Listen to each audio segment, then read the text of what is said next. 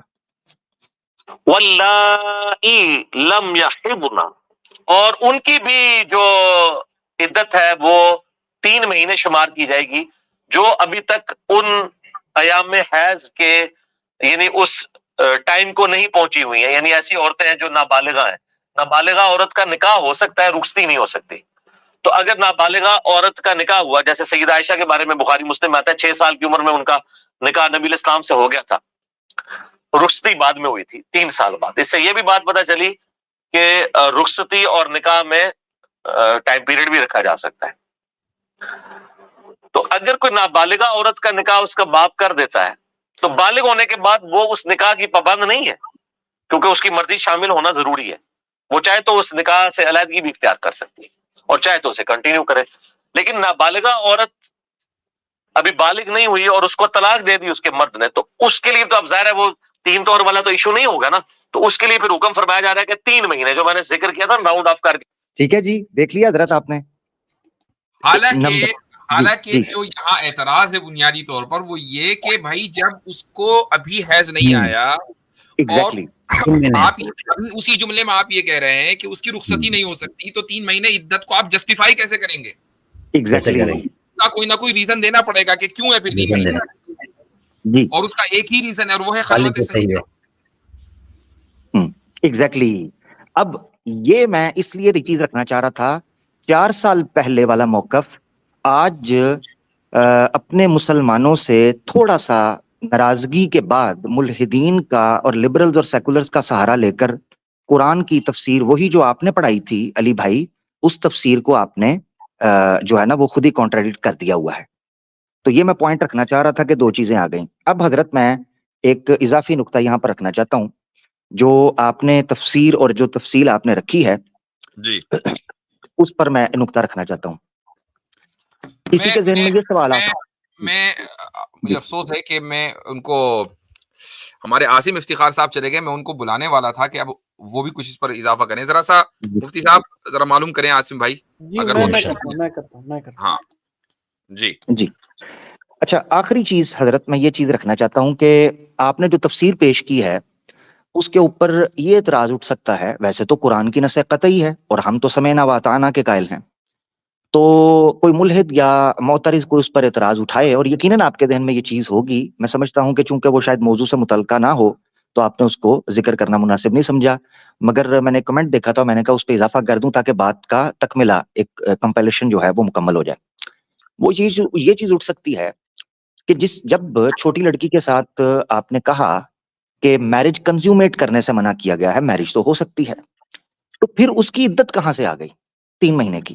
اس کی سینس نہیں کرتی اس تفسیر کے اندر. تو یہ سمجھنا چاہیے کہ جس طرح حضرت نے ایک دقیق نقطہ رکھا تھا کہ عدت صرف اور صرف حیض کی وجہ سے نہیں ہوتی, اس کی بیس پر نہیں رکھی جاتی. بیسیکلی جو عدت ہوتی ہے اس کے پیچھے ایک ریزن ہوتی ہے بڑی زبردست قسم کی, فیملی سسٹم کو بچانے کے لیے. مثال کے طور پر پریگننسی جس عورت کو ہوئی ہے اس کی عدت رکھی ہے وضع حمل. اچھا, میں عاصم بھائی تشریف لائیں. السلام علیکم رحمۃ اللہ, معاف کیجیے گا, میں پہلے چاہ رہا تھا کہ آپ کا کامنٹ آ جائے, تو اگر آپ اجازت دیں تو عامر بھائی اپنی بات مکمل کر لیں, پھر میں انشاءاللہ آپ کی طرف آ رہا ہوں. وعلیکم السلام. جی بالکل. جی عامر بھائی. بس میں مختصر کر لیتا ہوں جلدی, لمبا کھینچنے کی بجائے. یعنی مثال کے طور پر ایک پریگننٹ لیڈی ہے, وائف ہے, جس کو طلاق دے دی گئی. اب وضع حمل جو ہے وہ اس کی عدت ہوگی, یا وہ بیوہ ہو گئی تو وضع حمل جو ہے اس کی عدت ہوگی. مثال کے طور پر ایک بندہ ایک عورت کو طلاق دیتا ہے, عدت جہاں یہ چیز صاف کرتی ہے, توہر جہاں تک یہ چیز طے کرتا ہے کہ یہ عورت اس مرد سے پریگننٹ ہوئی ہے یا نہیں ہوئی, وہیں وہ ان میاں بیوی کو جن کے درمیان طلاق ہوئی ہے یہ موقع فراہم کرتا ہے کہ وہ اس 3 مہینے کے پیریڈ کے اندر دوبارہ رجوع کر لیں. تو جب یہ اسلام نے یہ کہا نا کہ چھوٹی بچی کے ساتھ اگر اس کا بندہ جو ہے اس کو جس کے ساتھ نکاح ہوا ہے کنزیومیٹ نہیں بھی ہوا, تب بھی اس کی طلاق کے پیچھے ریزن یہ ہے کہ اگر آگے چل کر اس کو لگے کہ یار یہ لڑکی تھی, بچپنا ہو گیا یا کچھ غلط فہمی ہو گئی تو طلاق ہو گئی, تو ایسے ہے کہ 3 مہینے کے اندر اندر وہ جو طلاق کا ایک عدت کا پروسیس رکھا ہے اس میں رجوع ہو سکے. تو یاد رکھنا ہے کہ عدت ملٹیپل بینیفٹس دیتی ہے میرج سسٹم کو بچانے کے لیے. اور یہ اسی صورت میں ممکن ہے جبکہ خلوت ہو گئی ہو, چونکہ اس خلوت کے نتیجے میں ہی اس نے یہ فیصلہ کیا تھا کہ میں نے طلاق دینی ہے, اور بعد میں پھر اس کو ریگریٹ ہو سکتا ہے, لہٰذا 3 مہینے کا پیریڈ اس کے پاس ہونا چاہیے تاکہ وہ اس پر غور کر سکے. جزاک اللہ, میری بات مکمل ہوئی. جزاک اللہ فیکم. اچھا جی عاصم بھائی کیا حال چال ہے؟ الحمدللہ تھوڑا پریشان ہوں میں بس. اچھا کیا ہو گیا؟ پچھلے 5 دن سے میرے جو ان باکس ہیں وہ ایسے ہی لوگوں سے بھرے ہوئے ہیں جو مجھ سے پوچھتے ہیں کہ دیوبندی ہو کہ بریلوی ہو تم. وَسَمَّاكُمُ الْمُسْلِمِينَ, ابراہیم علیہ السلام نے تو نام رکھا تھا مسلمان. تو عاصم بھائی آپ بول دیا کریں, آج کل تو آسان ہے, نہ میں وابی نہ میں بابی, میں ہوں مسلم علمی کتابی. جی کیا مشکل صحیح ہے. باضابطے سے کچھ لوگ تو مناظرے کرنے پہ آ گئے, مطلب وہیں ان باکس میں. مطلب بھائی ہو کیا گیا ہے, مطلب اور یہ تقریباً شروع ہوا ہے پچھلے 5 دن سے. 5 دن پہلے تک جو ہے مجھے اس طرح کے میسیجز نہیں آئے تھے. 5 دن سے جو ہے مجھے میسیجز آ رہے ہیں اس طرح کے جو پوچھ رہے ہیں کہ کس فرقے سے ہو, چشتی رسول اللہ سے یا اشرف علی رسول اللہ سے. ایک ای میل بھی آیا میرے پاس ایک بریلوی بھائی کا, تو انہوں نے کہا کہ جی وہ ہم نے اپنے مولانا سے سنا ہے فلاں کا یہ فتوے وغیرہ جو لگتے ہیں, آپ مجھے بتا دیں یا کسی اسٹریم میں یہ بتا دیں کہ ان عبارتوں کا کیا مطلب ہے. تو میں نے کہا بھائی یہ میری ذمہ داری ہے ہی نہیں, میں نے تو اس کو جواب بھی نہیں دیا, لیکن چونکہ یہاں بات ہو رہی ہے تلک امت قد خلت لہا ما کسبت, کہ یہ امت جا چکی, یہ حضرات جا چکے, ان میں آپس میں جو پھڈے تھے یہ اوپر جا کے طے ہوں گے. میں کتنا ہی دفاع کر لوں اور آپ کتنا ہی الزام لگا لیں, کچھ بھی اس سے ثابت ہونے والا نہیں ہے. لہٰذا ہم ان موضوعات پر گفتگو کو ہی فضول ترین گفتگو سمجھتے ہیں. تو یہ ہمارا موقف ہے, اس لیے ہمیں فرقوں سے کوئی لگاؤ نہیں. مصطفیٰ اگر ہم اپنے یعنی کہ مجموعی طور پہ اگر ہم 1400 سالہ تاریخ کو دیکھیں تو یہی رویہ رہا ہے کہ ایسا نہیں ہے کہ تمام انسان نے جو ہے وہ ساری باتیں صحیح لکھی ہو. کتنا بڑا سے بڑا امام, کتنا بڑا سے بڑا فقیہ ہے, اس کی کچھ نہ کچھ باتیں ہمیشہ کنٹروورشل رہی ہے. تو امت کا موقف یہ ہے کہ لا کمال الا للہ, کمال تو صرف اللہ کو ہے. بالکل بالکل. تو جو ایسی کنٹروورشل چیزیں ہوتی ہیں ان کو جو ہے وہ سمجھیں گے پیسج آف دا ٹائم جو ہے دفن کر دی جاتی ہے. ایسا ہی ہوتا ہے. اگر آپ جا کے دیکھیں گے ہر امام کے کنٹروورشل آرا کو, اوپینین کو لینا شروع کریں گے تو پھر تو آپ پریشان ہو جائیں گے بھائی کہ ہم جتنے کنٹروورشل اوپینین ابھی کے اسکالرس میں دیکھ رہے ہیں اس سے زیادہ تو ہمیں خیر القرون کے اسکالرس میں مل رہے ہیں. امام اوزاعی کا یہ فرمانا ہے کہ من اخذ بنوادر العلماء فقد ہلک, کہ جو ان علماء کی اس طرح کی ادھر ادھر کی رائے کو, جو ان کی کنٹروورشل یا ریئر ان کی اوپینین ہے, اگر ان کو چن چن کر ان پر عمل کرے گا نا, فقد ہلاک کا وہ ہلاک ہو گیا, اس کی دنیا اور آخرت دونوں برباد. تو مطلب مجھے یہاں پہ لگتا ہے کہ ایک جو لوگ ہیں ان کو تھوڑا سا انٹلیکچوئل اپروچ اپنانا چاہیے, نہ کہ ایموشنل ہو جانا چاہیے اس طرح کی چیزوں کو. آپ دیکھیں کہ جو ہماری انٹلیکچوئل ہسٹری ہوتی ہے کسی بھی قوم کی, وہ کیسے کام کرتی ہے اور وہ کیسے آگے بڑھتی ہے اور علم کا پروگریس کیسے ہوتا ہے. یہ رویہ نہیں ہونا چاہیے کہ ہم جو ہے وہ جو پیچھے کے اسکالرس ہیں ان کو لے کر کے جو ہے وہ ہم پورا کا پورا یعنی پوری اپنی روایت کو جو ہے متون قرار دینے کی کوشش کریں. یہ کسی بھی ایک عقل مند اور زندہ قوم کا رویہ یہ نہیں ہوتا اپنی علمی وراثت کے بارے میں. میں تو بس یہی کہنا چاہوں. زبردست پوائنٹ. اچھا میں جی اس میں کوئی اضافہ کسی کو کرنا ہے؟ جی جی صاحب, میں ایک میسج آپ کے ذریعے سے پہنچانا چاہتا تھا. جس وقت کیسر بھائی نے خاص کر ہماری طرف سے انجینئر صاحب کو تھوڑا سا روک ٹوکنا شروع ہوا, ان کے خلاف نہیں کہوں گا, ان کی اصلاح کے لیے ایک ویڈیو بنایا گیا کہ آپ جو ہیں ان حضرات کے ویڈیوز کے نیچے کمنٹ کرتے ہیں تو ایک سیٹل میسج جاتا ہے. حالانکہ آپ کا کوئی بھی ایشو ہو سکتا ہے, ہم آپ کی نیت پہ شک نہیں کرتے, لیکن کیونکہ برے صغیر کی عوام جو ہے آپ کتنا ہی کہہ لیں کہ اسٹوڈنٹ ہے, یہ نہیں ایسے نہیں ہے, بابا پرستی نہیں ہے, لیکن at the end of the day ایک آئیڈل جو ہے وہ بن جاتا ہے. لیکن اس کا جو ہے ہمارے پاس سامنے جو مفتی صاحب مجھے ایک ایگزامپل جو ہے وہ مل گئی جس کا مجھے خدشہ تھا وہی ہونے والا ہے، ہو گیا. میں پرسوں کیا ہوا، اگر آپ کو پتا ہوگا کہ انجینئر صاحب کا ایک کمنٹ بڑا وائرل ہوا جو انہوں نے محروب موئز کے ایک وہ چینل پہ پوڈ کاسٹ ہو رہا تھا تو اس کے نیچے کیا تھا. اس میں نے بھی ویڈیو بنائی اور دیگر حضرات بہت سے لوگ ہیں جن نے ویڈیو بنائی کہ انجینئر صاحب کو یہ چیز نہیں کرنی چاہیے. مطلب ایک ایسا شخص جو کھلم کھلا ایک فضول سی چیز ٹرانسجینڈرزم کو مطلب یہ پروموٹ کر رہا ہے. ہونا کیا یہ تھا کہ انجینئر صاحب کے ایک اسٹوڈنٹ ہے، میں نام نہیں لوں گا، میں بس ایگزامپل دینا چاہتا ہوں کہ یہ کیا ہو رہا ہے اور یہی ہمارا کنسرن تھا جو اب سچ ہوتا ہوا نظر آ رہا ہے. انہوں نے ایک ویڈیو بنائی اور انہوں نے ویڈیو میں کہا کہ جتنے بھی انجینئر صاحب کے اگینسٹ ویڈیو بنا رہے تھے ان کے منہ پہ چانٹا ہے، یہ دیکھو یہ تو انجینئر صاحب کے اگینسٹ ایک تعصب ہے.